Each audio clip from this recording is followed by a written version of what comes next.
pues las artes plásticas.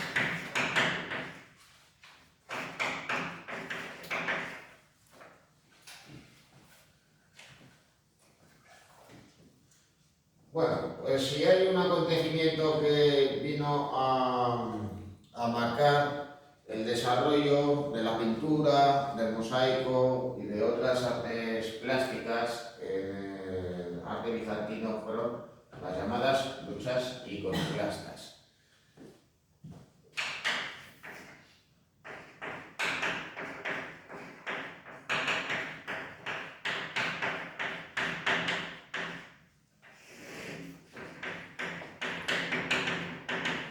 Y un ejemplo de ello lo tenéis en la Basílica de Santa Irene de Constantinopla.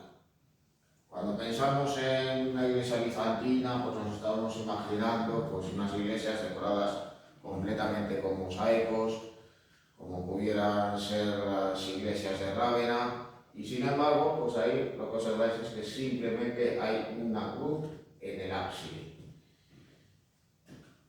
Esto en las basílicas de Estambul sucedió siempre. No.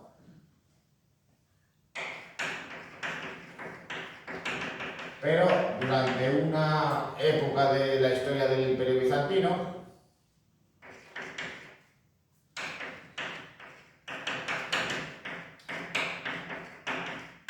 hubo una guerra civil entre los partidarios de las representaciones de las imágenes, los llamados iconódulos, y los partidarios de la destrucción de las mismas, los iconoclastas, porque consideraban que rendir culto a las imágenes llevaba a la idolatría. Con lo cual estuvieron destruyendo pinturas murales, mosaicos, obras realizadas sobre tabla, esculturas, etcétera, etcétera, que habían sido realizadas con anterioridad. En esta miniatura podéis observar cómo los iconoclastas van destruyendo las efigies. Bueno, tras esa guerra civil, los iconódulos lograron imponer sus tesis, pero claro, estas se vieron condicionadas. Y las características que tenían las representaciones plásticas con anterioridad, digamos, que se estandarizaron, si cabe, todavía más. Es decir, la iconografía se va a volver algo más rígido y más invariable con el paso del tiempo, incluso haciéndose extensivas estas características a otros lugares pertenecientes a la cristiandad ortodoxa, como pudiera ser Rusia, Ucrania, Armenia, etc.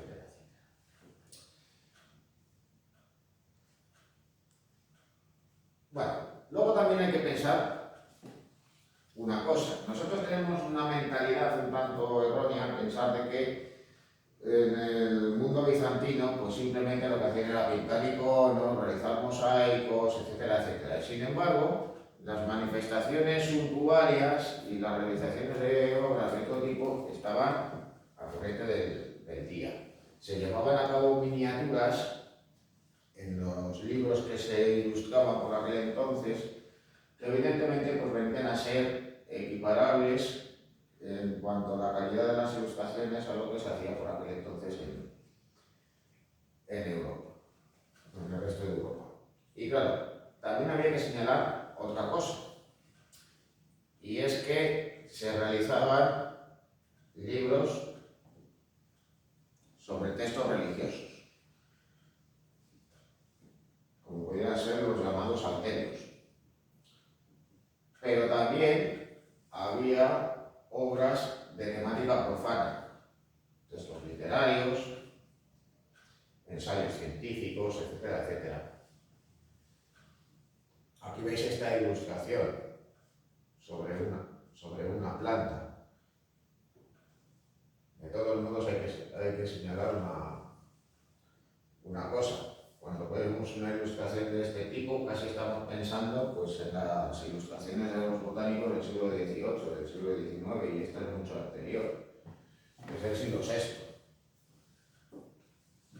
precisamente pues, al mismo tiempo de que esta representación del Génesis.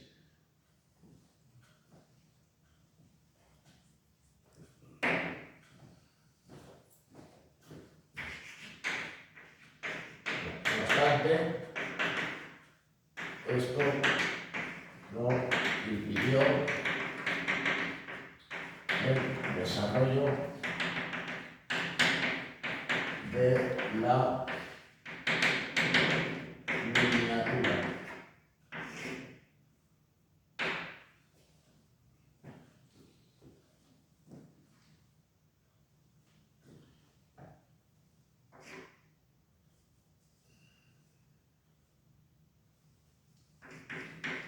Con obras religiosas y profanas.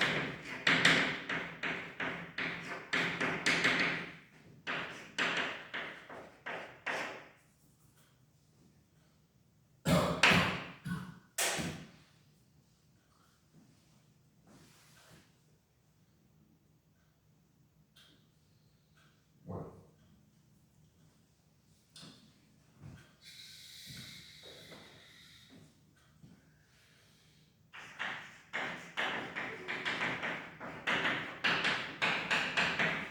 Bueno, acerca de la pintura mural.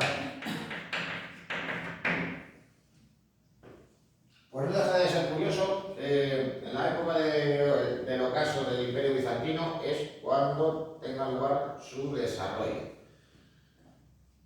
¿Por qué? Bueno, pues debido a la falta de medios, pues en lugar de realizar mosaicos para decorar las iglesias, lo que se va a hacer es pintarlas.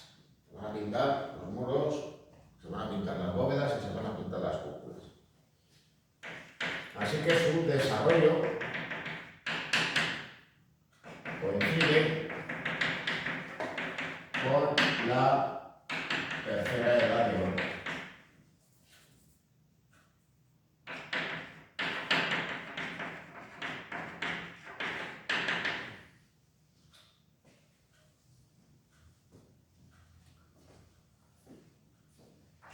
Y claro, a partir de ese momento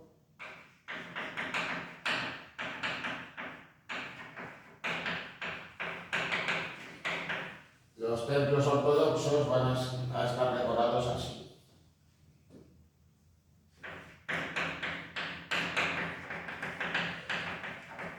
Ojo, que de todos modos hay que pensar una cosa.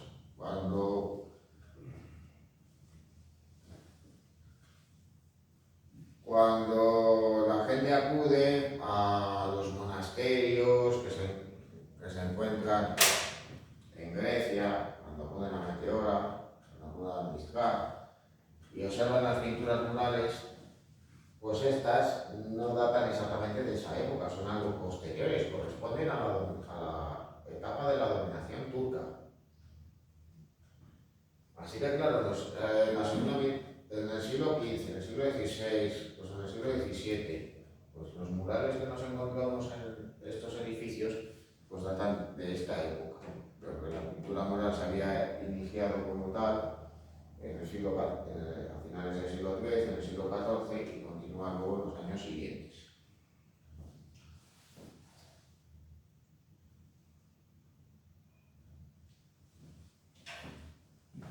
Por la decadencia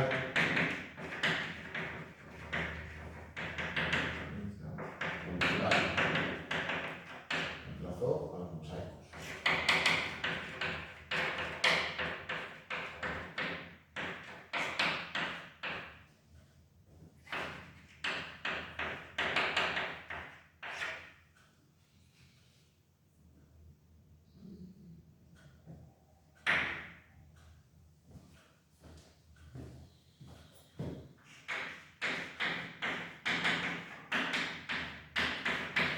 Bueno, sobre los iconos, ¿qué son?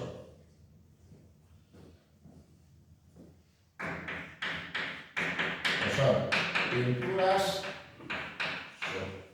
al temple sobre tabla,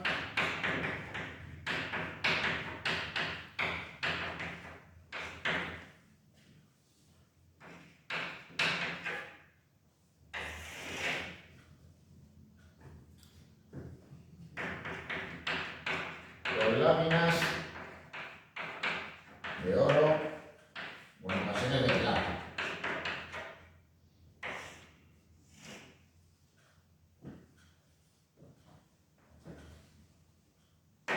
¿Y qué vienen a caracterizarles? ¿Qué características presentan?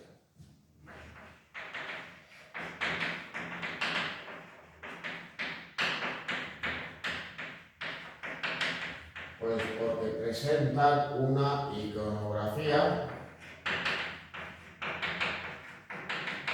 rígida y repetitiva,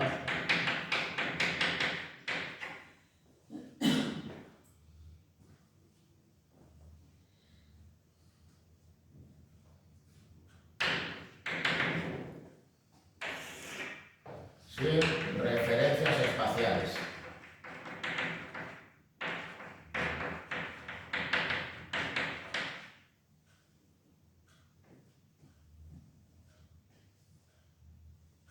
Es decir, que no aparece ni el paisaje ni interiores.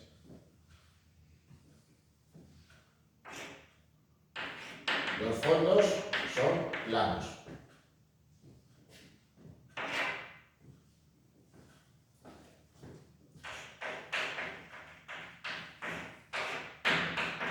Bueno, hay que señalar la doble influencia que tienen estas representaciones.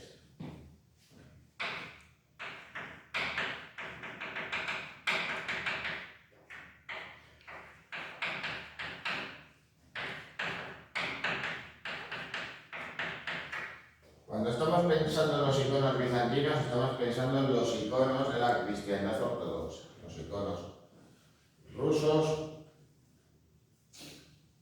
en los iconos búlgaros, en los iconos griegos de la actualidad, etcétera, etcétera.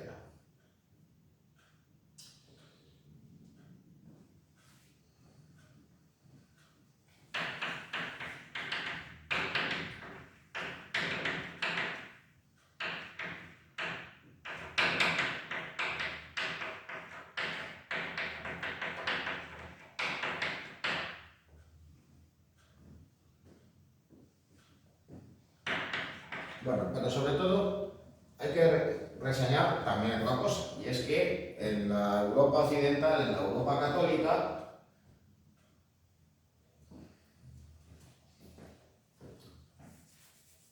las representaciones de los iconos bizantinos van a influir.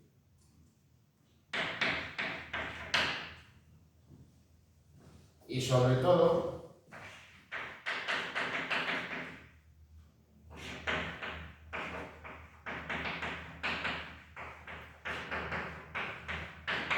especialmente en Italia. La pintura del Novecento y del Trecento. Los pintores italianos, por su proximidad con los griegos, pues van a recurrir a una iconografía rígida, a colores planos y a fondos dorados.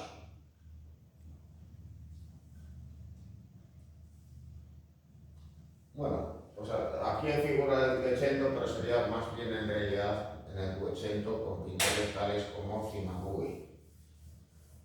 Pero de todos modos, en el Trecento todavía pues, hay autores como Duccio, que están notablemente influenciados por los iconos bizantinos. Quien empieza, digamos, a romper con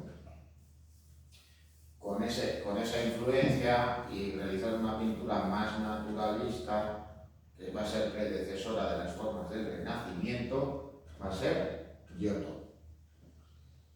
Bueno, aquí tenéis dos ejemplos de iconos bizantinos, solo que realizados por dos artistas rusos. Por un lado, Teófanes el griego, la Virgen del Don, una representación pues, propia de una iconografía propia de la cristiandad ortodoxa, la Virgen de Gepia, y por otro lado, la Trinidad de Andrei Rubio, sin duda pues, el más célebre de los pintores de iconos, el cual, bueno, pues, esta obra la tenéis aquí, de todos modos presenté en la clase.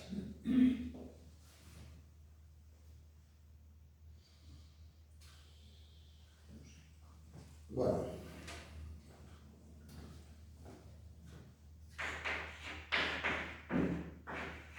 los mosaicos.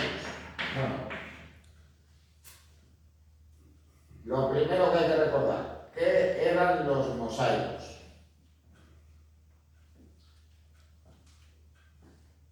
Pues los mosaicos se realizaban mediante piezas de cerámica que se seguían un diseño previo y que se iban colocando sobre el mortero húmedo.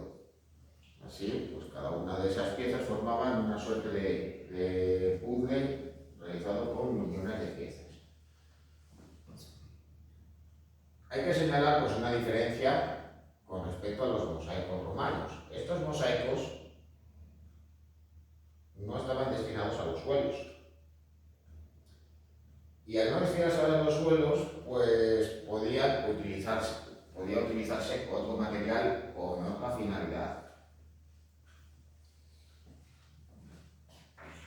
Así que los mosaicos bizantinos se realizaban con teselas de pasta vicia.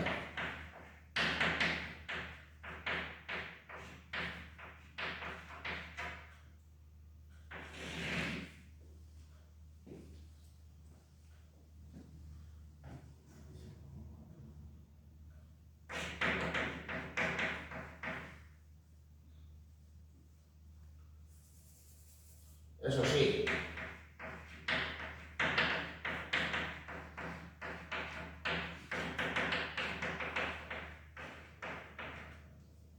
se podía llegar a utilizar el oro y la plata en parte de los revestimientos y sobre todo se podían utilizar piedras preciosas y semipreciosas.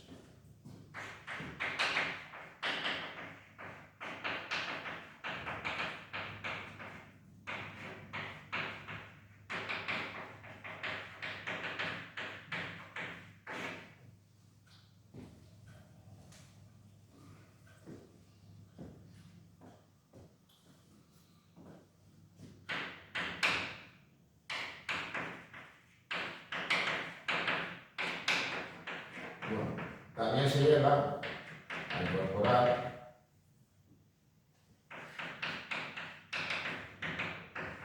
el dorado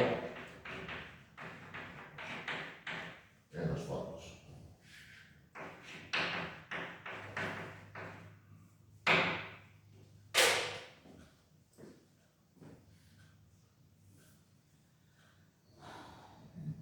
Como tenéis ahí en esa imagen, uno de los mosaicos que se conservan en Santa Sofía de Constantinopla es la imagen de Cristo Pantocrator.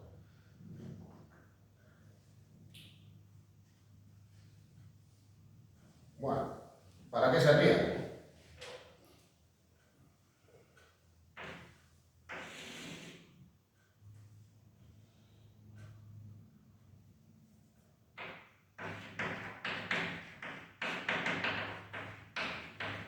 Bueno, pues se destinaban al revestimiento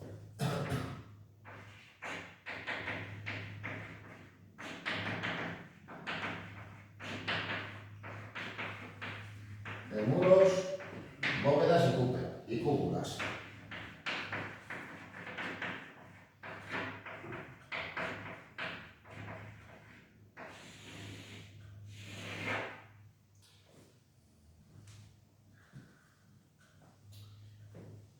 ¿Y esto qué era lo que provocaba? Bueno, pues en la arquitectura los bizantinos buscaban crear un espacio dinámico mediante los juegos de luces y sombras y creando pues una luz matizada y real por los brillos que venía a estar acentuada por el uso del mosaico. Con lo cual, pues se generaba un espacio que, más que ser real, era un tanto sobrenatural. La luminosidad del interior era muy diferente de la que existía en el exterior de los edificios. Para hacernos de todos modos una idea, aunque sea un lugar de dimensiones más reducidas y una obra ya posterior, tenéis ahí la imagen de la Capilla Palatina de Paleo. Naturalmente, pues los mosaicos fueron realizados por artistas bizantinos en el antiguo reino normando de Sicilia, y de todos modos pues nos permite hacernos una idea del lujo y la suntuosidad, pero también digamos de ese espacio único que se genera en estos espacios completamente revestidos de mosaico. El Cristo, el pantocrator que tenían ahí arriba en la cúpula, es idéntico al anterior, el de Santa Sofía. Pues sí. Claro, porque es la misma iconografía. Es un Cristo Está pantocrator. Está copiado completamente. No es que esté copiado, es que como las iconografías se repiten sucesivamente una y otra vez, pues por eso se parecen tantos. Es que es idéntico, me he dado cuenta, digo, joder, sí, es el mismo. Son todos iguales, son Cristo, pues se representan así. Ya, pero es que hay una posición, los mismos colores y todo. No, no era igual. El manto y eso no era igual. El manto era más dorado y este es más azul.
Claro, ¿qué otros espacios a nosotros quizás nos puedan dar esa sensación, pero que es de todos modos diferente? Pues las catedrales góticas decoradas con vidrieras. La luz entra por los ventanales y es una luz matizada, con diferentes colores. Pero claro, es, digamos, diferente a lo que sucede en las iglesias y basílicas bizantinas con los mosaicos. La luz, digamos, entra con colores diferentes para que nosotros observemos las obras de arte que decoran los ventanales y los rosetones. Y va cambiando su luminosidad según va pasando el día o según la luminosidad del momento. En cambio, en estos templos, la luz entra por ventanales translúcidos y se van generando brillos en los mármoles y en los mosaicos, creando, digamos, sensaciones diferentes.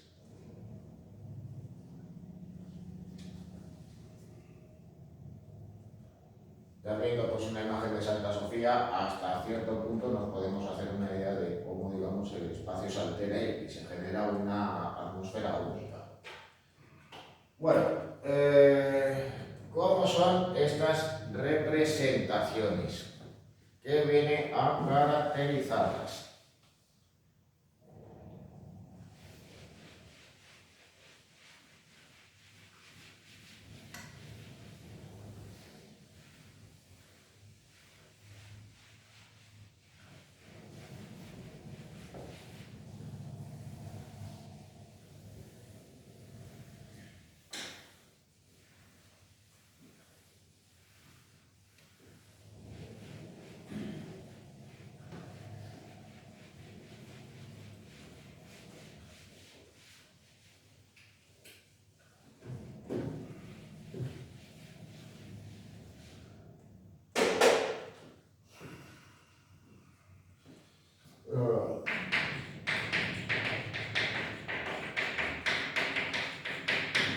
Bueno, pues en primer lugar lo que hay que señalar es la falta de naturalismo.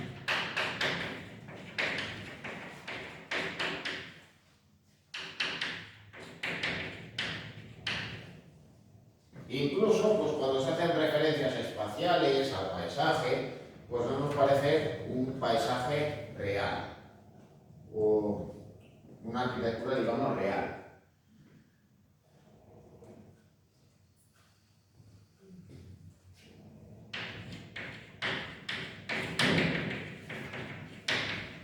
Pero no se trata por falta de pericia técnica, como sí que sucedía en el caso de los pueblos bárbaros.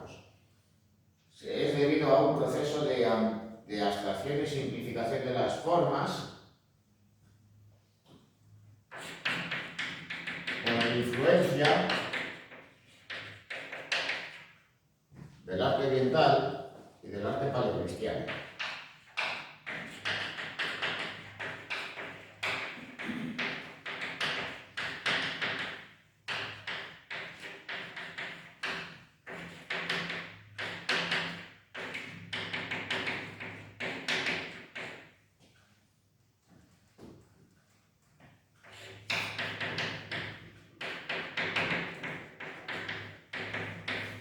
Así que el arte bizantino supone la definitiva ruptura con los ideales del arte clásico.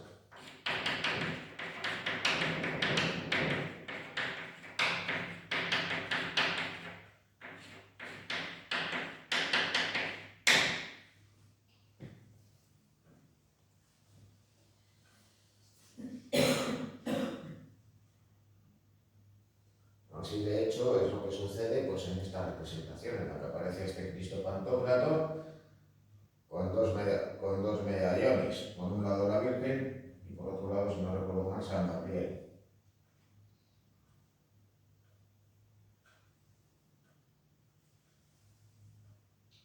Pero ahora me parece que no se ven esas imágenes ya. Las tienen tapadas porque lo tenía Erdogan metido entre ceja y ceja y nuevamente la han reconvertido en mezquita. Así que claro, se puede visitar, pero como siempre los tienen tapados. Muchos, sí. Claro, yo estuve el año pasado, pues es que estaban tapadas, tenían como unas telas y está tapado, porque era Claro. mezquita y está... Al ser mezquita no puede haber representaciones cristianas. no humanas, sino aparecer la figura humana. También propiamente, claro, al ser escenas de temática cristiana, pues menos aún. Es impresionante, pero, o sea, estaban tapadas. Alguna conseguimos coger, pero...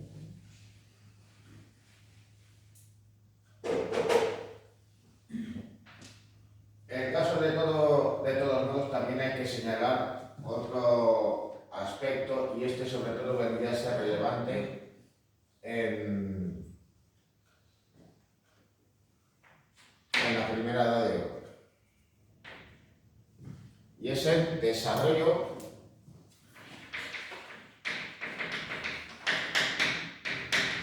del cesaropapismo.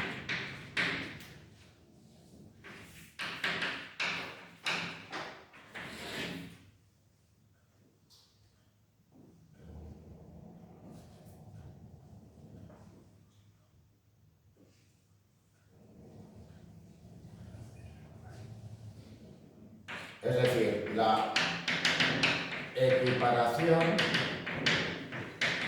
de los gobernantes, y especialmente los emperadores,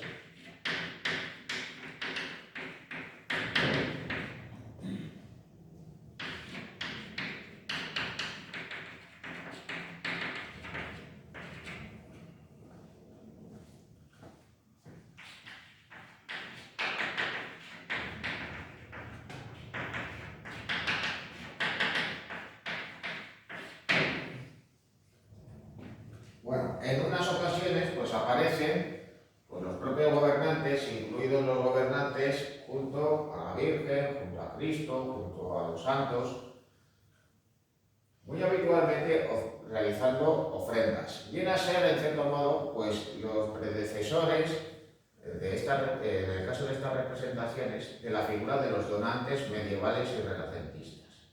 Es decir, viene a preceder, por ejemplo, a la representación de un orante que está rezando pues, ante la Virgen o ante un santo, como en los ejemplos de esculturas y pinturas del siglo XV o del siglo XVI.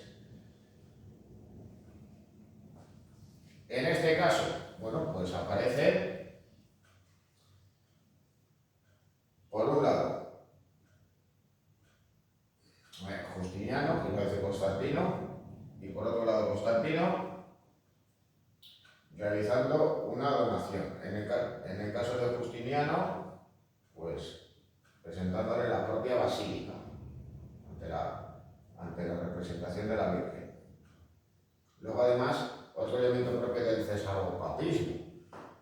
En el caso de los emperadores, en su cabeza tiene un nimbo, igual que si fueran santos, o que si fuera Jesucristo, que si fueran la Virgen. De ahí esa equiparación entre la figura divina y la figura del gobernante. Quien es el César, a la vez también es una figura divina, equivalente a un papa, de ahí que se hable del cesaropapismo.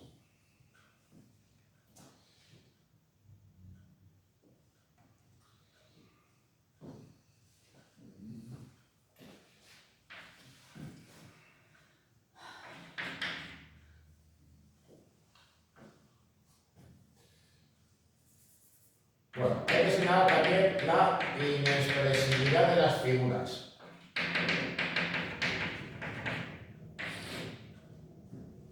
Y la repetición de los modelos.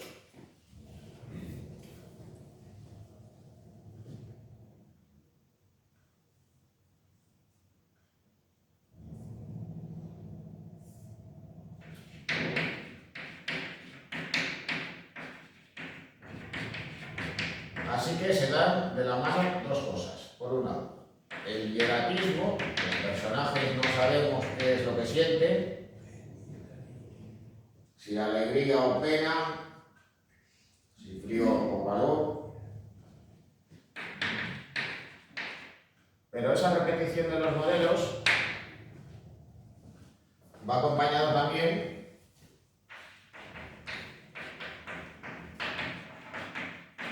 por la isocefalia.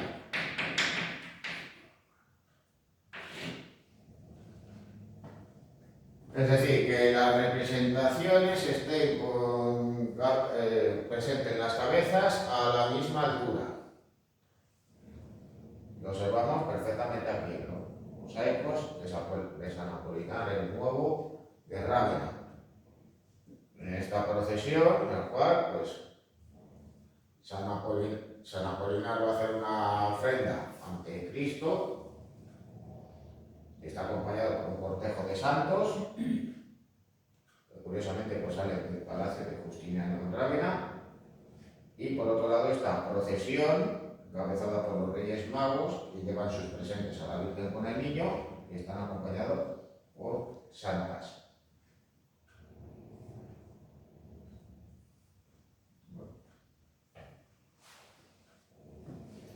Este también es igual que el anterior, ¿no? No, pero es un poco diferente. Tiene el libro abierto, pero tengo que tener cerrado. Bueno. Y también hay que señalar, que lo había saltado antes, es el uso de la perspectiva jerárquica, algo que también estará presente en el románico y en el gótico.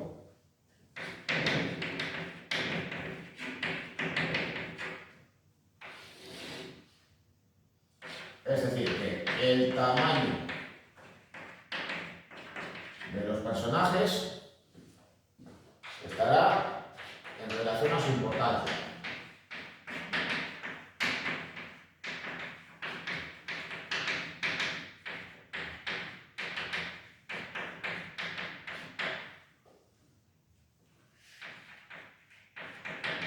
Es decir, Cristo será de mayor tamaño siempre que la Virgen o que los santos. No digamos ya con respecto a otros personajes secundarios.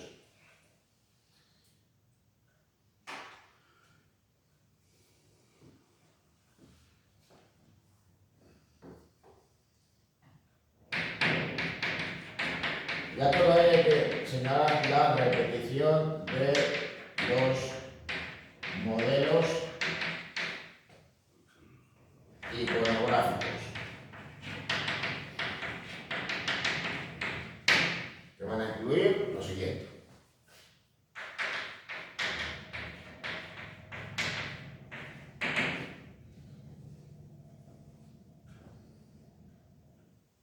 Bueno, como ejemplos, voy a enseñar la figura de Cristo Pantocrátor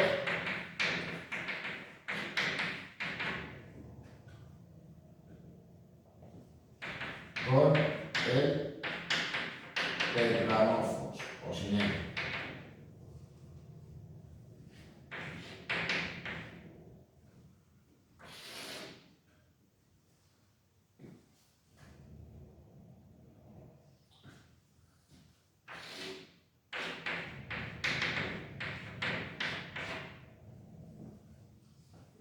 Lo habitual de todos modos es que la figura de Cristo Pantocrátor esté en el ábside del presbiterio o en la cúpula y que aparezca sin la representación del tetramorfos, es decir, que aparezca pues, a medio cuerpo, como si fuera un busto, bendiciendo con las tablas de la ley,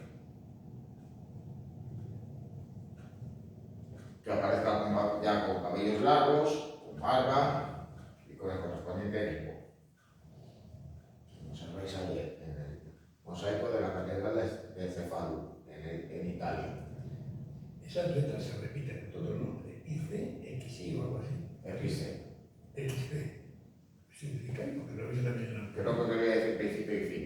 ¿Y? Principio y fin, como si fuera alfabética. Bueno, luego también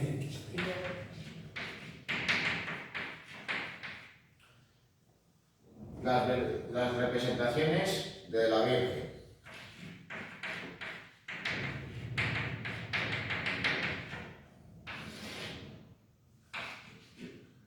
Que comúnmente pues, vienen a ser o bien la Virgen Odicilia o la Virgen Teotokos.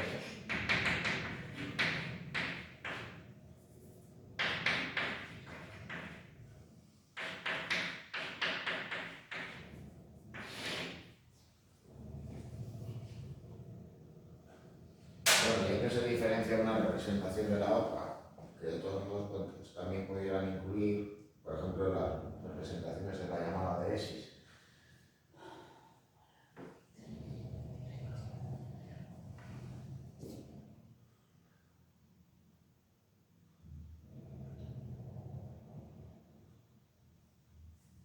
Bueno, pues ¿cuál vendría a ser este tipo de representaciones? Pues según los iconos bizantinos, esta. Una representación a medio cuerpo de la Virgen, que viene a simbolizar cómo la Virgen, digamos, muestra el camino. ¿Y el camino cuál es? Pues la propia figura de Cristo que bendice. Parece más mayor de Cristo que la Virgen.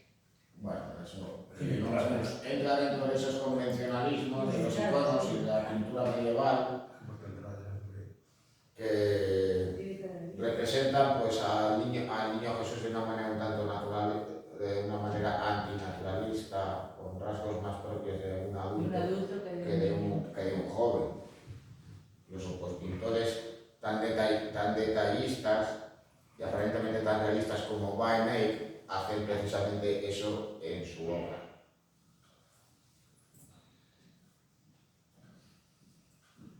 La Virgen Teotokos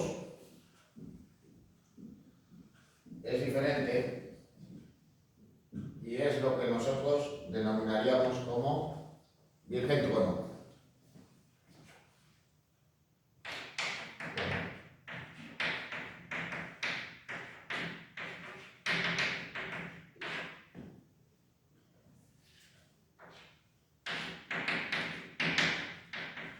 Claro, esto puede decir, bueno, es que una es una Virgen con el niño y la otra también.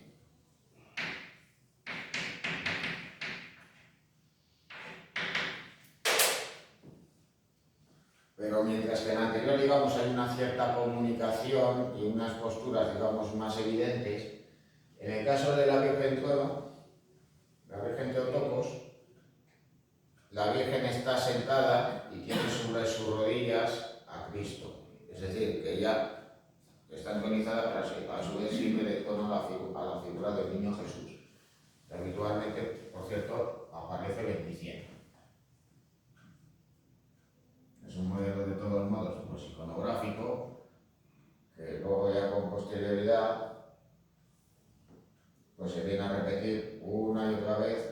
cristiandad ortodoxa pero también católica, como por ejemplo en el fresco de Santa María, en el fresco de la ciudad de Santa María de Gaudí.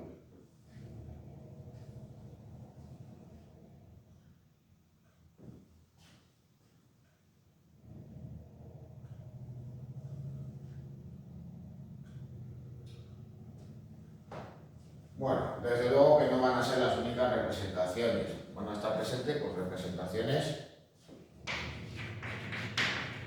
de santos, de santas,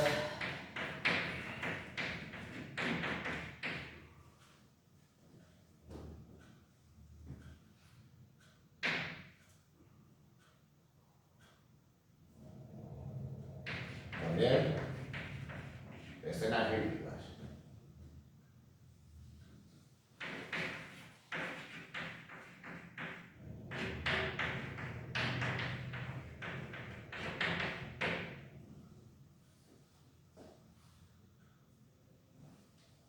Y por supuesto también escenas cesariopapistas. Luego ya de manera menos habitual están presentes las representaciones del juicio final. Bueno, sobre esas representaciones vinculadas al Nuevo Testamento, pero también otras, digamos, con un carácter más simbólico, pues aquí tenéis una, la que aparece Cristo en el mar de Galilea ante San Pedro, momento en el que tiene lugar la llamada de su vocación. Bueno, otros detalles de los mosaicos de San Apolinar el Nuevo. Ahí tenéis pues, la figura de Cristo acompañado por ángeles, y esta representación de la Virgen de los Locos. Luego representaciones de santas con la corona de martirio y de santos. Aquí tenéis a los Reyes Magos, que por entonces señaló simplemente como tres con sus correspondientes nombres. Pero ahí ya veis que de todos modos pues, se trata de tres varones con lo que se llama eufemísticamente rasgos caucásicos.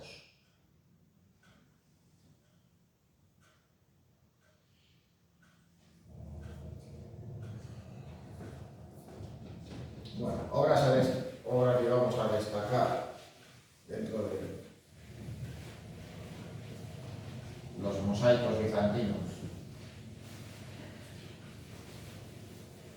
Bueno, los más importantes de la Segunda Edad de Oro serían los de la Capilla Palatina de Palermo y el de la Catedral de Cefalino. De la Primera Edad de Oro, pues cabe señalar los mosaicos de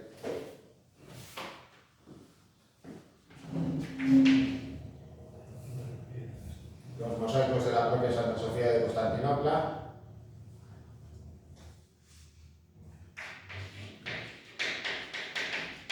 obras destacadas.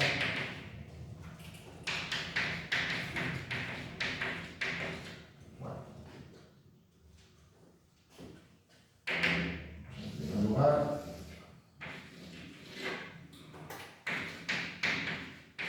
primera de oro, segunda, ¿verdad? De oro, Santa Sofía de Constantinopla,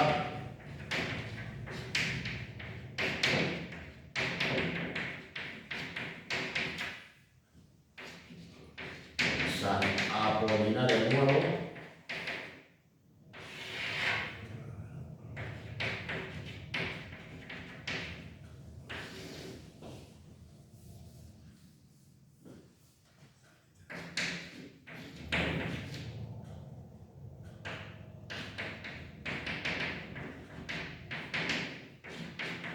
San Apolinar in clase,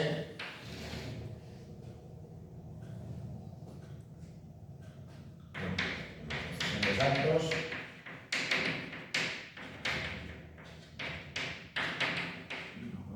santas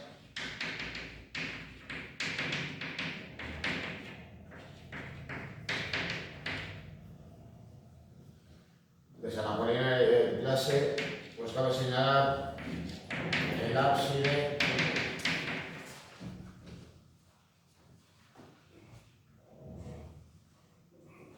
en la que hay que señalar pues, las diferentes representaciones que tienen lugar en el mismo y también en el muro que se encuentra aquí en la parte superior. Bueno, teniendo en cuenta que en la parte de abajo lo que nos encontramos son con diferentes representaciones de santos y también elementos decorativos como es el uso de los roleos, pues cabe señalar primero que en el ábside, en la parte inferior del mismo, nos encontramos con San Apolinar en medio de un paisaje que está en posición orante y que es acompañado por este rebaño de ovejas, que simboliza a los fieles, ovejas que también están presentes aquí en la parte superior. Sobre el mismo nos encontramos la cruz como representación de Cristo y a los lados nos encontramos, por un lado, con Moisés y por otro lado, el profeta Elías. Ya en la parte superior, quien está presente es Cristo, como pantocrator, acompañado por el tetranorfos, en este caso por sus símbolos. El águila de San Juan, el ángel de San Lucas, el león de San Marcos y el toro de San Mateo. Animales de todos modos representados con rasgos antropomórficos. No son representaciones realistas. Además, por si fuera poco, también llevan alas y tienen limbo. Bueno, aquí lo tenéis de todos modos, ya más en detalle. Podéis apreciar pues, incluso también el uso de las teselas, que vienen a ser de diferentes colores. Aunque eso sí, de todos modos, pues cabe señalar la planitud del conjunto, que también hace que el espacio que se represente, digamos, sea irreal. Acentuado también por los propios brillos de la pasta vítrea. Esto no quiere decir que sean los únicos mosaicos que estén en la Basílica de San Apolinar in clase. Bueno, aquí tenéis pues, diferentes escenas. Aquí a un lado pues, tenéis, por ejemplo, el sacrificio de Isaac. Aquí Abel y a Melquisedec. Luego detalles en los laterales con representaciones de santos. Y aquí en este tonto la representación del Cordero Místico, con ángeles que acompañan la escena y que están en posición de orante, es decir, con las manos hacia arriba y en alto.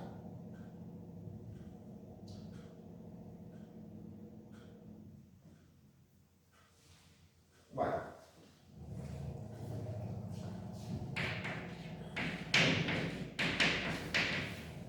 En San Vital de Rávena cabe citar las siguientes obras. Bueno, por un lado, en el ábside. Aquí nos vamos a encontrar pues, a Cristo sobre un orbe, pero no es un pantocrator. Lo que hace es ofrecer la corona de martirio, la corona de santidad, a San Vital.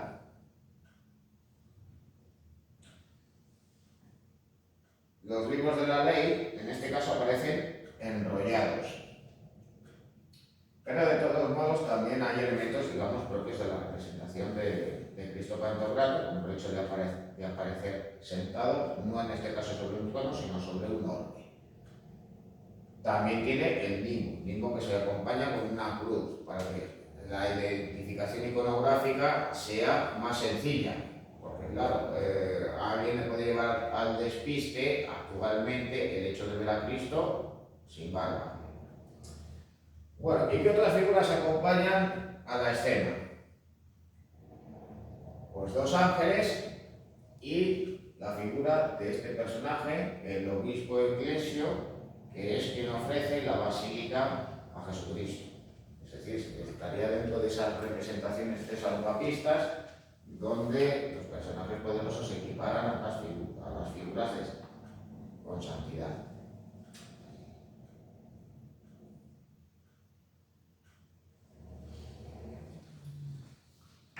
Bueno, luego por otro lado, el mosaico del emperador Justiniano. Justiniano aparece saliendo de su palacio en Rávena, portando una ofrenda y acompañado por su séquito. Ahí pone Maximiliano arriba, ¿eh? No Justiniano. Sí, pone Maximiliano, pero es Justiniano.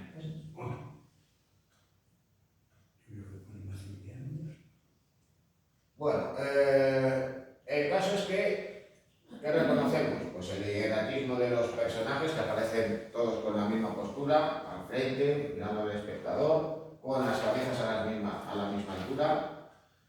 Los retratos no podemos considerar que sean retratos realistas, es decir, que aunque se diferencian levemente unos de los otros, pues no podemos pensar que exactamente fuesen los retratos fidedignos de dichos personajes. Luego además también es una representación cesaropapista. Justiniano aparece justo en el centro y además lleva un niño. Esto le hace diferenciarse del resto de personajes, incluyendo también pues, este sacerdote u obispo que viene a acompañar. Pero no sobresale, ¿no? Luego además, pues fruto de esos convencionalismos, daros cuenta de cómo aparecen los pies, no de manera realista. Unos están pisándose a los otros. Claro, Justiniano aparece pisando precisamente a este personaje, que luego os quería comentar quién es. Claro, a ver quién le pisaba a él. A él nadie. Bueno, esa representación se repite en cuanto a características en el mosaico de la emperatriz Teodora.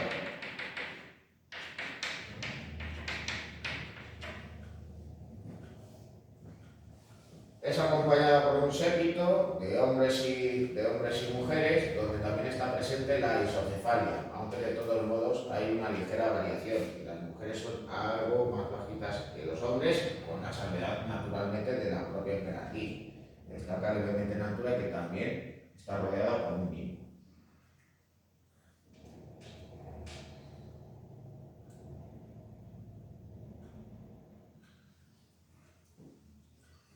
Y luego ya en último caso, pues hay que citar los mosaicos del baptisterio de los ortodoxos en Rávena.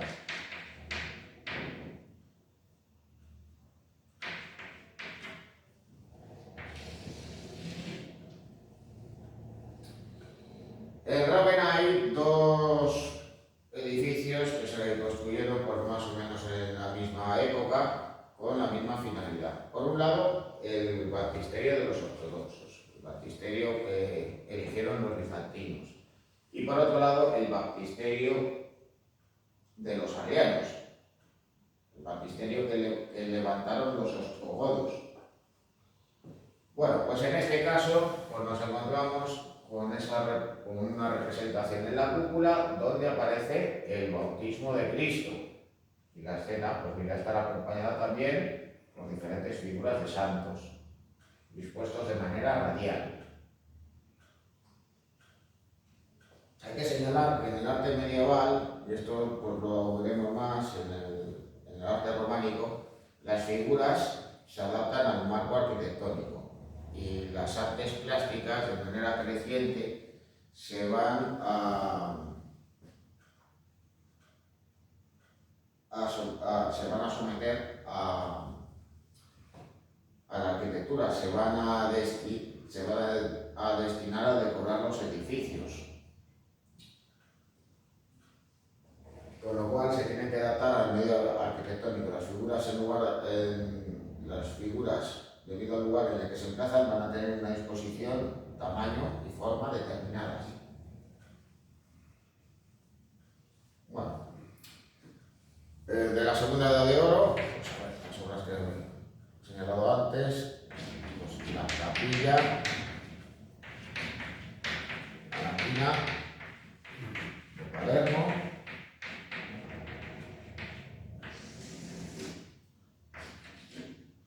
y el ábside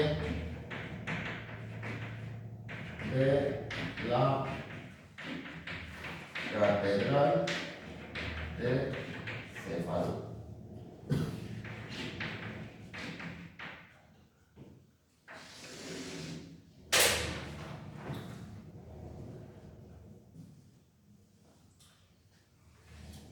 Bueno, el arte bizantino también se caracteriza, y muy especialmente en su primera edad de oro, todavía también en la segunda, por ser un arte suntuario, tendente al lujo, en el que las artes menores tienen un gran desarrollo.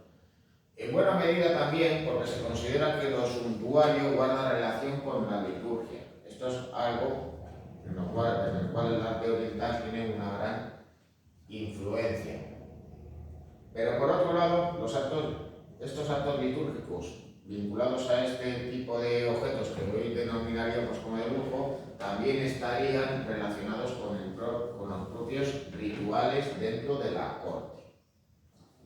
Es decir, que el empleo de estos objetos, estas obras, estarían relacionados pues, con ciertos actos, con ciertos protocolos, etcétera, etcétera.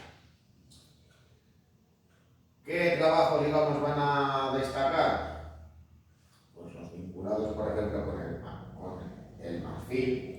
Tenéis, por ejemplo, pues en el lítico Barberini, tenéis ahí a la derecha, ya una muestra temprana dentro de la primera edad de oro. Naturalmente que también la orfebrería y el trabajo con los esmaltados. Y ahí, digamos, hay que destacar una técnica que empieza a utilizarse en ese momento, que es la técnica del cloisonné. Se utilizan planchas de metal, naturalmente de oro, pero también pudiera ser de plata, en cuyas cavidades se van introduciendo los esmaltes. Naturalmente, pues estos se van enfriando, con lo cual hay que volver a rellenar, darle la forma correspondiente y así sucesivamente. También, de todos modos, esto podría llevar a la labor de filigrana, algo más habitual dentro de los pueblos bárbaros, que tratan de indicar esta técnica. Ya que la labor de filigrana, el empleo de esos hilos de oro, se empleaba por parte de los bizantinos para dar relieve precisamente a esas placas, a esas planchas donde llevaban a cabo la labor de esmaltado mediante la técnica de cloisonné. Bueno, ejemplos de estas artes menores, bueno, pues tenéis la cátedra del obispo Maximiliano, pues decorada con placas de marfil, y el tríptico de Rávena, que tenéis ahí en la imagen, y que bueno, pues podría ser también un predecesor de los trípticos y los retablos del gótico. Y sobre todo la pala de oro de la Catedral de San Marcos de Venecia. Sin duda el objeto suntuario más importante que se encuentra allí y donde se puede apreciar pues, tanto la técnica del cloisonné como el empleo de la filigrana para dar relieve y evitar la planitud en el conjunto. Digamos que en el caso de las artes menores, en el caso de las artes ornamentales y la orfebrería, vendría a ser el equivalente a los mosaicos. Bueno,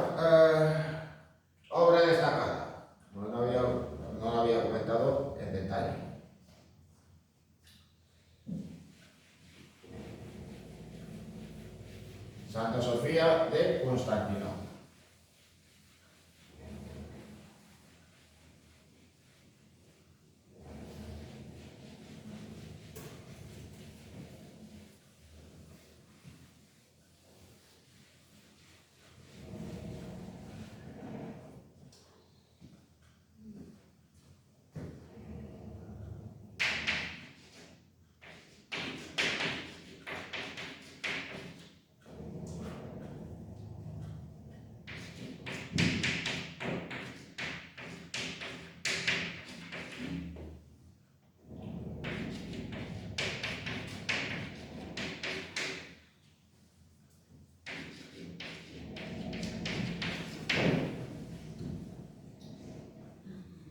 Bueno, ahí tenéis una imagen del exterior, pues hay que señalar un hecho indiscutible.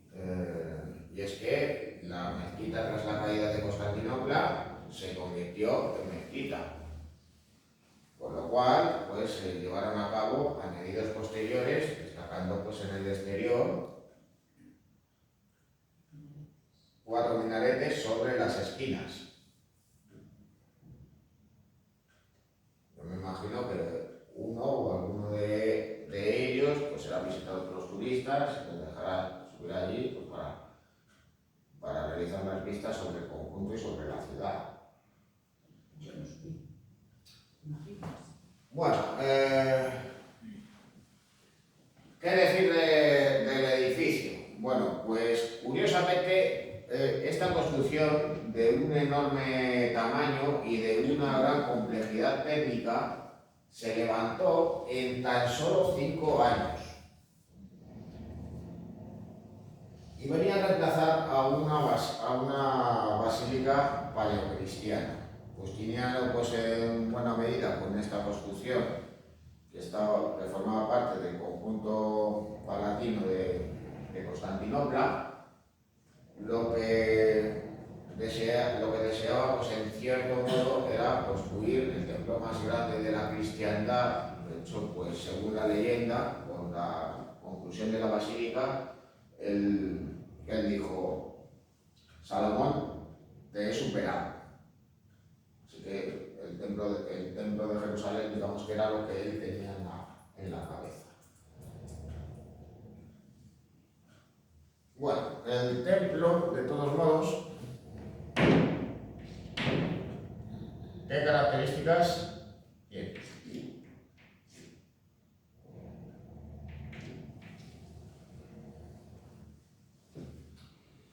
Bueno, aunque de todos modos hay que tener en cuenta que el edificio tuvo algunas reformas posteriores debido, pues, sobre todo a algunos terremotos, pues que su concepción original, digamos que se conserva, salvo pues la pérdida de parte de los mosaicos y el ocultamiento posterior de los mismos. De ahí que, pues, por ejemplo, pues nos encontremos con un mimbar para llamar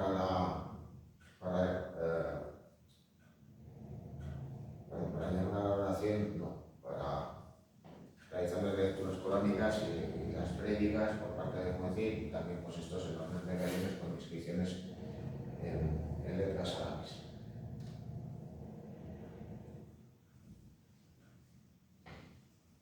Bueno, pues lo que hay que señalar de todos modos en este edificio es que, en primer lugar, es una construcción que es planta, basilical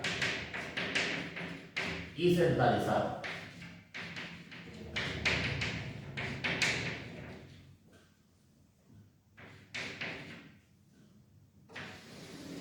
Aunque la planta del edificio no es exactamente así, digamos que viene a ser un edificio que precede a la concepción posterior que tendrá la Basílica de San Pedro del Vaticano, que combina, pues también en su origen, el empleo de la planta basilical con la planta centralizada. ¿Eso qué quiere decir? Bueno, pues por un lado, es un espacio que está dividido en naves.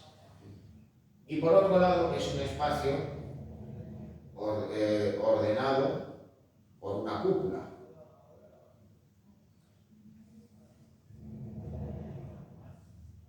Así que claro, en el espacio central y correspondiente a la nave de mayor tamaño nos vamos a encontrar con una cúpula de enormes dimensiones que tiene que cubrir un espacio muy grande, nada menos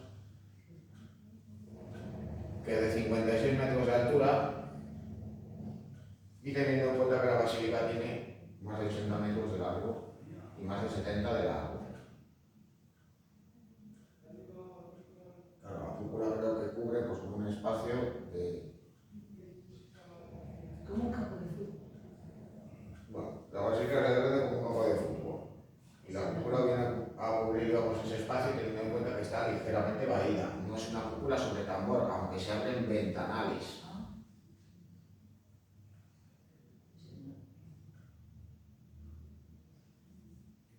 Bueno, para poder cubrir ese espacio tan grande y poder sostener una cúpula de ese tamaño, ¿qué fue lo que hicieron los arquitectos?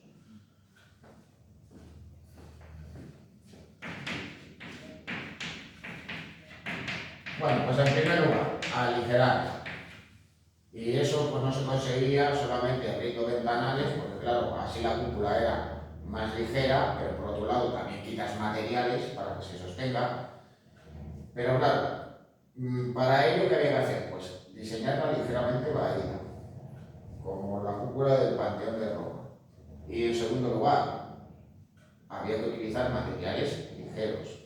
Se volvió a utilizar la famosa piedra pobre. Una piedra pues, impermeable y ligera al mismo tiempo. Pero por otro lado, había que sostener la estructura empleando medios de refuerzo.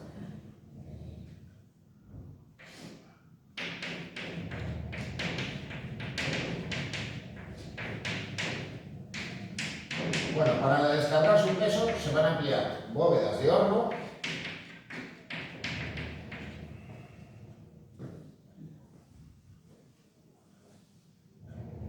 es decir, la propia del presbiterio y las otras que se encuentran distribuidas, y también se van a reforzar los pilares del interior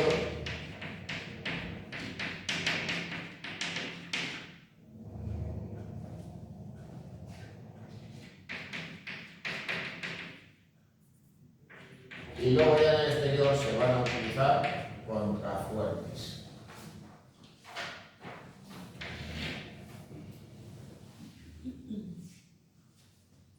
Luego, como sistemas de abovedamiento,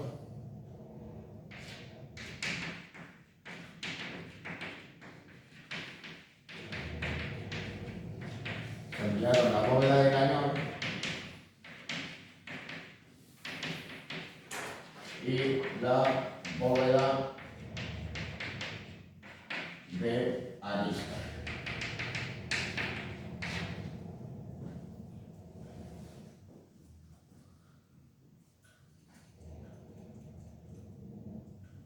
Bueno, ahí os podéis fijar pues, cómo llegan a utilizarse pilares muy gruesos para poder sostener la cúpula, al mismo tiempo que también se utilizan esos arcilleros, esas bóvedas de horno que van descargando los pesos. Es decir, esto lo podemos apreciar aquí donde se encuentra el ábside, porque el sistema vendría a ser, digamos, este. Tenemos la cúpula, ¿no?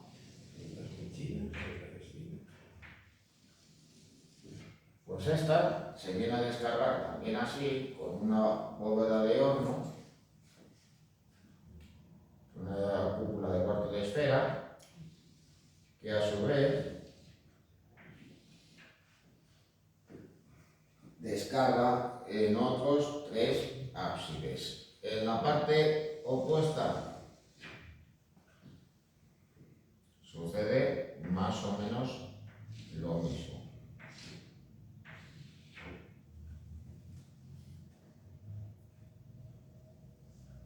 Mientras que a ambos lados se encuentran las naves laterales con sus correspondientes tribunas.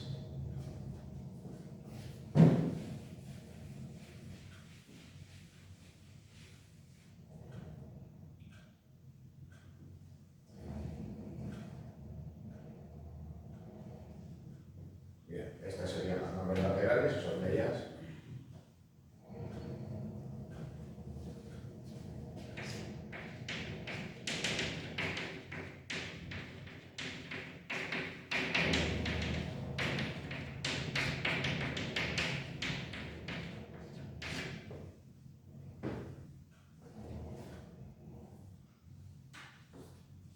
Sobre las naves laterales también por tanto las tribunas. También se van abriendo amplios ventanales para poder iluminar el interior y crear, digamos, esa atmósfera tan singular, un tanto inmaterial, etérea, atemporal, que se generaba por el brillo de los mosaicos y de los mármoles.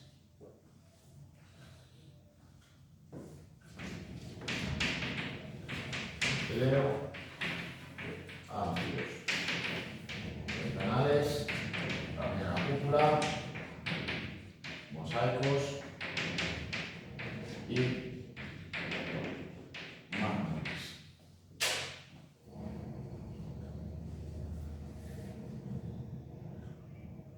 Bueno, ahí ya tenéis una imagen en detalle de la cúpula, donde estaban presentes además estas representaciones de ángeles. En el centro de la cúpula, bueno, veis esta sorte de inscripciones coránicas, pero en su momento pues, os podéis imaginar que estaría presente la figura de un Cristo Pantocrátor. Luego aquí observáis pues, este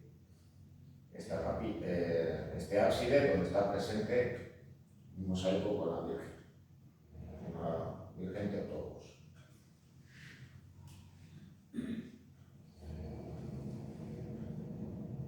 Aquí tenéis una imagen del Nartes, donde también estaba parte de los mosaicos, si no recuerdo mal. Y el exterior y el interior de las tribunas.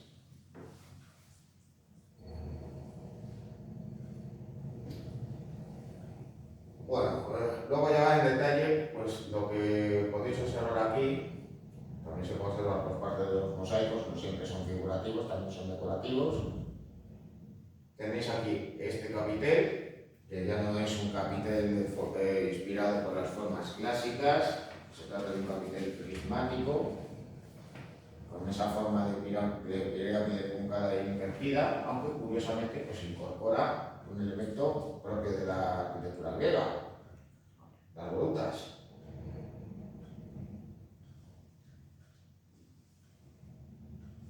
Luego, sobre el capitel se añade otra pieza prismática que permite realzar la construcción y además pues, incluir unos motivos escultóricos, que es el cimacio.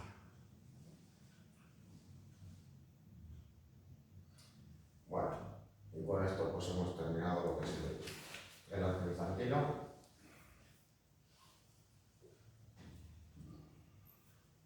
Y esas hojas también parecen hojas de acanto, ¿no? Sí, la descripción. Bueno, serían más bien pues, elementos vegetales, Pero se tiran un aire, sí. una talla que de todos modos pues, es más elaborada, más delicada, que la talla bisel, a la que recurrían pues, los canteros y escultores de los pueblos bárbaros. Porque daros cuenta como si literalmente pues, hubieran podido trabajar por detrás para crear estos huecos en el capitel. Tiene reforzada con esos tirantes en las columnas, así, arriba de los capiteles. ¿Te das cuenta? Sí, sí. Ya, bueno, pues eso ya son añadidos posteriores para garantizar la estabilidad del edificio. Porque si no está abajo, pero se ocupa. La han restaurado. El año pasado cuando fuimos lo restauraron.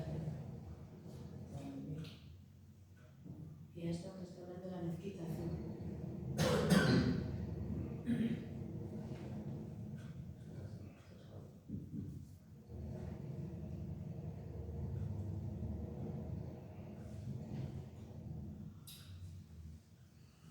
Bueno, ya para seguiros un poco otro ratito más.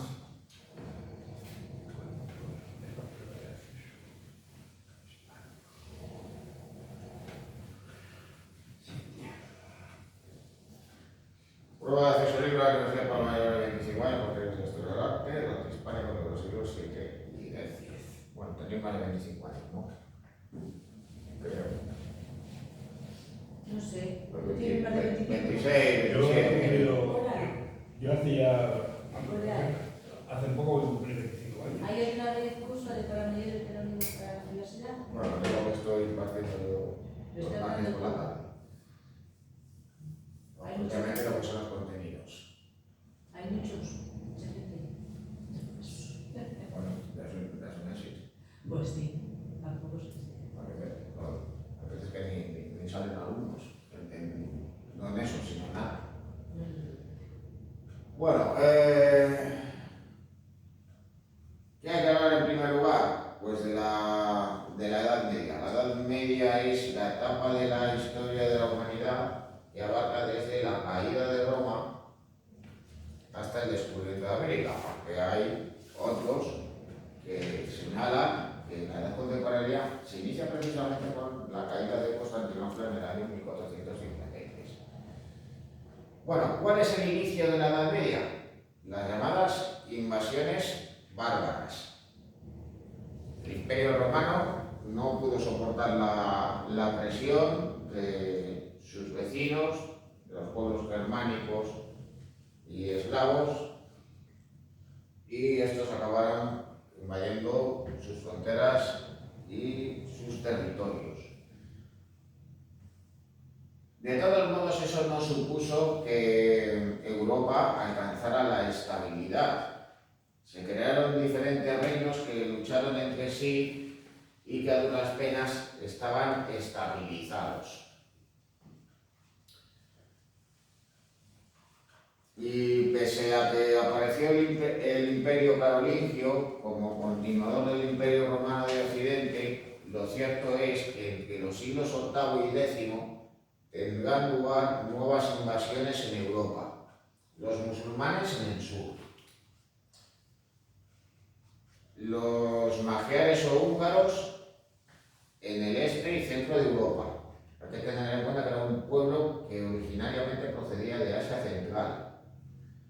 Y también en el norte del continente y en las costas, no solo las del Atlántico, sino también las del Mediterráneo, los vikingos. ¿Todo esto qué consecuencias tuvo? Bueno, pues si en el Imperio Romano la mayor parte de la población vivía en las ciudades, tras la caída del Imperio Romano y con todas esas invasiones, la población empezó a dirigirse hacia el campo. Tiene lugar un proceso de ruralización. Las ciudades por aquel entonces eran muy pequeñas. Cuando pensamos en una ciudad de la época, pues salvo muy contadas excepciones, estaríamos hablando de poblaciones que tenían 5.000 habitantes. El hecho de que tuvieran más de 10.000 era algo absolutamente excepcional. Esto pues conducía también al desarrollo de la sociedad feudal. La población, los campesinos vivían en el campo y necesitaban protección. Los reyes eran gobernantes débiles y tienen que ceder parcelas del poder. Con lo cual, el poder se atomiza y se generan las llamadas relaciones feudo-vasalláticas, que ya veremos luego más adelante qué eran. Con lo cual, los más débiles buscaban la protección de los nobles y los reyes cedían parte de su poder, entendido esto como territorios y privilegios, a los miembros de la nobleza. A todo ello, pues, ¿qué hay que señalar, digamos, en lo que se conoce como la Alta Edad Media, la que va desde los siglos V al X después de Cristo. Pues vienen a ser las representaciones, digamos, previas a la aparición del arte románico. Incluso pues hay elementos del arte románico que ya están presentes por aquella época, pero claro, en su origen, esas manifestaciones de los pueblos bárbaros, sus manifestaciones artísticas del siglo V, VI, VII, VIII, IX, X, y pese a la progresiva evolución de sus manifestaciones, pues que cabe señalar en un principio, pues que son manifestaciones toscas y faltas de pericia, en absoluto comparables a las del arte clásico de la antigua Grecia y de la antigua Roma, debidas pues fundamentalmente a la falta de tradición artística. Es decir, estos pueblos pues tenían construcciones, digamos, improvisadas, temporales, que respondían a unas finalidades muy concretas.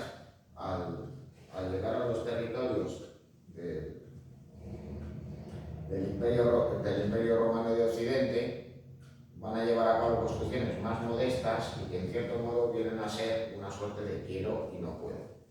Aunque de todos modos hay que tener en cuenta una cosa: nos han llegado pocas de estas obras, nos han llegado en muchas ocasiones las más modestas, con lo cual hasta cierto punto tenemos una percepción errónea de las mismas, aunque de todos modos las características vendrían a ser las mismas que esas construcciones, digamos, más ambiciosas, como pudieran ser los palacios o los castillos que se pudieran realizar en ese momento, las catedrales, etc. Luego, evidentemente, al llevar a cabo estas edificaciones, ¿a quién van a tratar de copiar? ¿A quién van a tratar de imitar? Pues a las obras de arte y edificios de la época del Nuevo Imperio, es decir, a las manifestaciones del arte paleocristiano, y también a lo que se estaba haciendo por aquel entonces en el Imperio Bizantino. Bueno, un ejemplo de la tosquedad de estas representaciones de los pueblos bárbaros nos lo encontramos en Rávena. Rávena fue la sede de la corte de los reyes ostrogodos y también, digamos, la segunda ciudad más importante para los bizantinos. Ambos pueblos, digamos, que se la disputaron. Primero estuvo en manos de los ostrogodos, después Teodorico se hizo con ella. El caso es que allí nos encontramos con el mausoleo de Teodorico. Teodorico pues, fue el principal rey ostrogodo. Su reino se extendía fundamentalmente por la península itálica y tierras de los Balcanes. Y él ordena la construcción de un edificio que seguía esos modelos paleocristianos, es decir, un mausoleo de planta centralizada, lugar de enterramiento de aquellas personalidades, digamos, más destacadas y aquellas que eran consideradas como santas o santos. Pero claro, también procedían los ostrogodos de un lugar donde se enterraban a los personajes más poderosos en túmulos de tierra, enterrados con su ajuar. Con lo cual eso en parte estaba en mente, pero luego al mismo tiempo había que tener en cuenta de que las construcciones de los mausoleos de la época, en base a la doctrina cristiana, pues tenían que tener una planta centralizada. De ahí que el edificio tenga planta ortogonal y dodecagonal. Dodecagonal en referencia a los 12 apóstoles y también el octógono también como otra referencia religiosa. Bueno, de todos modos, pese a fijarse en esos modelos paleocristianos que incluyen también el uso de una cúpula, pues hay que señalar otra cosa, y es la falta de pericia constructiva. Los arquitectos que levantaron el edificio quisieron realizar arcos de medio punto, pero como no tenían seguridad a la hora de realizarlo, ¿qué es lo que pensaron? Que bueno, pues vamos a tallar los sillares, pero realizándolos de tal manera que no se nos venga la construcción abajo según estamos disponiendo cada una de las novelas. Fijaros bien cómo son. Bueno.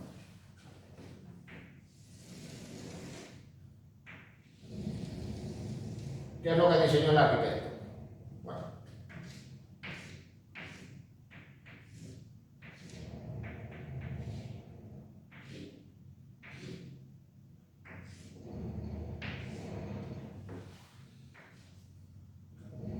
Bueno, eso sería un arco de medio punto.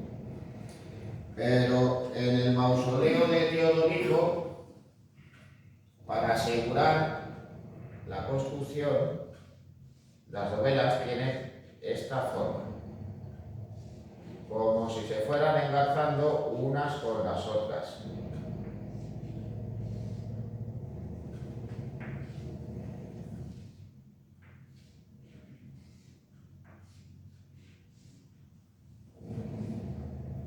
¿Entendéis lo que quiero decir? Sí, pero ahí no se aprecia. Sí. Pero Bueno, eso, si lo tengo más marcado de cómo en realidad es. pero eso tiene su lógica, ¿eh? Era para evitar el encofrado, para evitar la timbra. A lo mejor no lo utilizaron. No está ni idea. Pues, Pero lo mismo que habían estado utilizando para realizar largos de medio punto, se les habría estado viniendo abajo, y pero bueno, pues ¿por qué no hacemos esto? Para evitar la timbra era el encofrado. Porque seguramente esto, por menos de nada, estuviera unido a algo. Y además, si te fijas en las bóvedas, el punto de fuga no está dentro del círculo, está mucho más alto. Es una escuadra baja. Y evitar, y se puede hacer así, se puede construir perfectamente. Sí, bueno, el arte visigodo. Bueno, para que os hagáis una idea también de la tosquedad de las representaciones, también de las artes plásticas, ahí tenéis ese relieve tallado a Vicente de Quintanilla de las Viñas. ¿Eso que es un sarcófago? Es un relieve que decora el interior de la iglesia.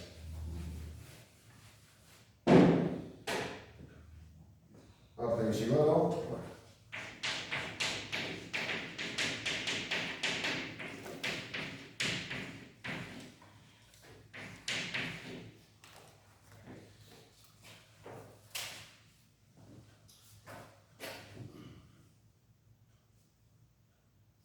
Bueno, ¿quiénes fueron los visigodos?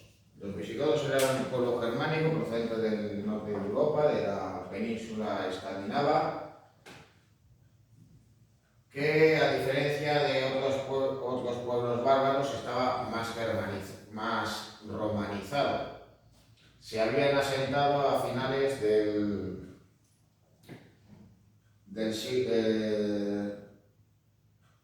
siglo IV después de Cristo, a orillas del Danubio. Incluso llegaron a derrotar a los bizantinos en la batalla de Adrianópolis, con lo cual se convirtieron en un pueblo aliado de Roma. Bueno, a inicios del siglo V, los emperadores romanos de Oriente requirieron sus servicios para expulsar a otros pueblos bárbaros que se habían asentado en la península. Eran los vándalos, los alanos y los suevos. Derrotaron a los alanos. A los vándalos les obligaron a cruzar el estrecho y a asentarse en el norte de África. Y los suevos se vieron reducidos al noroeste peninsular. Claro, si se les permitía hacer eso era a cambio de tierras. Pero claro, los visigodos observaron y constataron la debilidad del Imperio Romano ya por aquel entonces. Y claro, pues la llegada a la península se convirtió en parte en algo definitivo. Bueno, en un principio los visigodos estaban asentados entre la península ibérica y el sur de Francia. Tenían su capital en Tolosa. Pero a inicios del siglo VI, los visigodos fueron derrotados en la batalla de Bouillé. Fueron expulsados al sur de Francia y se asentaron ya definitivamente en la península ibérica. Establecieron su capital en Toledo. Y para ello, para consolidar su poder, se tuvieron que enfrentar a los vascones en el norte peninsular, un pueblo que estaba un poco romanizado y que debido a la inestabilidad de la época, pues no estaba sometido. También derrotaron definitivamente a los suevos, que habían establecido un reino con capital en Braga. Y también a los bizantinos, que se habían establecido en el sur de la península ibérica. Eso supuso, digamos, en la época de esplendor del reino visigodo, que tuvo lugar pues ya a mediados del siglo VI y en la primera mitad del siglo VII. De todos modos, los visigodos, pues a ser un pueblo, digamos, más culto y más romanizado que otros pueblos bárbaros, adolecía de muchos problemas. El primero que tuvo fue algo común a otros pueblos bárbaros, y es que en lugar de ser cristianos eran arrianos, es decir, seguían una herejía basada en la doctrina de Gano.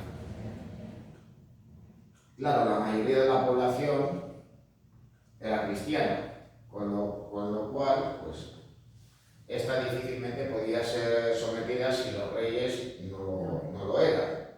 Con lo cual, pues finalmente el rey Recaredo I se convirtió al cristianismo en el tercer concilio de Toledo.